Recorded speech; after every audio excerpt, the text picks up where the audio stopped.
بسم الله الرحمن الرحيم. يسبح لله ما في السماوات وما في الأرض الملك القدوس العزيز الحكيم. هو الذي بعث في الأميين رسولا منهم يتلو عليهم آياته ويزكيهم ويعلمهم الكتاب والحكمة وإن كانوا من قبل لفي ضلال مبين. وآخرين منهم لما يلحقوا بهم وهو العزيز الحكيم. ذلك فضل الله يؤتيه من يشاء والله ذو الفضل العظيم. مثل الذين حملوا التوراة ثم لم يحملوها كمثل الحمار يحمل أسفارا بئس مثل القوم الذين كذبوا بآيات الله والله لا يهدي القوم الظالمين.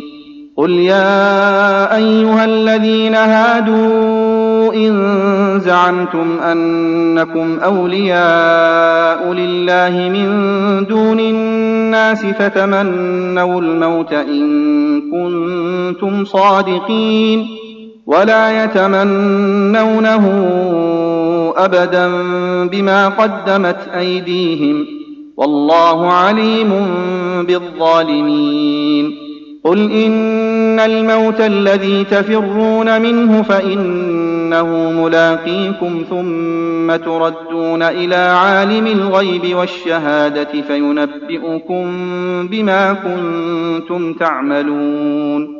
يا أيها الذين آمنوا إذا نودي للصلاة من يوم الجمعة فاسعوا إلى ذكر الله وذروا البيع ذلكم خير لكم إن كنتم تعلمون.